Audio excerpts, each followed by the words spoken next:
Good evening. जो 12वीं पास कर चुके हैं उनके लिए भी ये वीडियो जरूरी है, और जो 12वीं नहीं करे हैं, बीए कर चुके हैं, उनके लिए भी जरूरी है।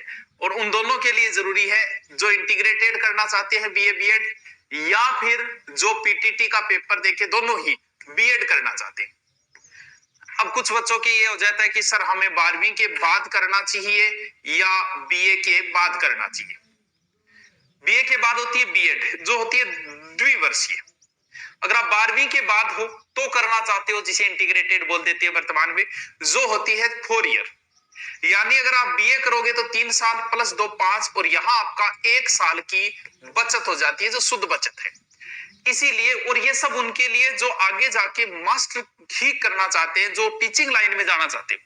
ये जो डिग्री है वो आपके बीए के समकक्ष भी मानी जाएगी, बीए बीएससी। यानी जैसे आप आरएस का भी दे सकते हो, फिर एसआई का भी दे सकते हो, बीए की जो उनमें भी दे सकते हो, या फिर ये 2 तरीके हैं। तो 12वीं वाले करना चाहे तो उनके लिए तो ये हो ही जाती है, और बीए के बाद करना चाहे तो भी है। तो पीटीटी की संपूर्ण जानकारी, क्या सिलेबस रहता है, क्या नहीं है। पहले पीटीटी जयनारायण विश्वविद्यालय यूनिवर्सिटी कराया करती थी शायद हमारे समय। वर्तमान में अब यूनिवर्सिटी जो है वो बांसवाड़ा की है, वो करवाने लग गई है। तो इससे कोई फर्क नहीं पड़ता, कोई यूनिवर्सिटी आपका पेपर कराए चाहिए। तो स्नातक या स्नातकोत्तर परीक्षा कौन सी? पीटीटी। पहले करते हैं पीटीटी का जिक्र कि इसके लिए आपकी क्या योग्यता चाहिए। इसके लिए एक तो योग्यता ये चाहिए, पीटीटी जो प्री टीचर एजुकेशन टेस्ट है, वो किसी भी कैटेगरी के आप अगर हो, जैसे एससी एसटी अन्य पिछड़ा वर्ग वगैरह, तो उनमें आपको 50% होने चाहिए बीए या फिर एमए के अंदर। ठीक है, स्नातक या स्नातकोत्तर जिसी के भी अंदर कितने होने चाहिए? 50%। फिर कुछ छूट भी दी गई है, जैसे दिव्यांग है या फिर विधवा है, तलाकशुदा है, इनको कुछ से छूट भी दी गई है। सर छूट सहित कितने हो जाते हैं? तो फिर उनको क्या चाहिए? 45%। ठीक है, 50% बीए एमए के अंदर जरूरी है।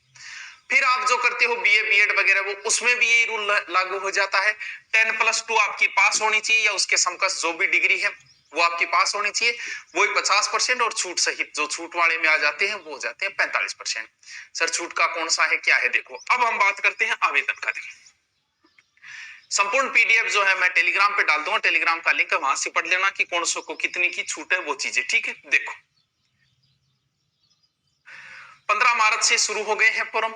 लास्ट तारीख इसकी जो 5 अप्रैल है, थोड़े दिन बचे। जिसको भराना है, 12वीं वाले को भराना है या बीए वाले को भराना है, बीए कर चुका है वो भराएगा, तो वो तो हो जाएगा बीएड के लिए, और वो हो जाएगा इंटीग्रेटेड के लिए। ठीक है, प्रवेश परीक्षा यानी आपकी एग्जाम जो होगी वो 21 मई को होगी, यानी अभी समय पड़ा है। इसके बाद में आपको भी समय मिल जाएगा, इस 12वीं के पेपर के बाद और बीए के पेपर के बाद। और 500 रुपये इसके अंदर शुल्क है। ठीक है सर, अब इसके चयन के अंदर कुछ बातें। क्या प्री टीचर एजुकेशन के लिए एक ही प्रश्न पत्र होगा? ठीक है सर, अनबेरे कोई बात नहीं, एक हो चारों, 4 खंड होंगे, 4 पार्ट होंगे। इसके अंदर कौन कौन से प्रश्न में क्या क्या आएगा वो भी बता देंगे आपको।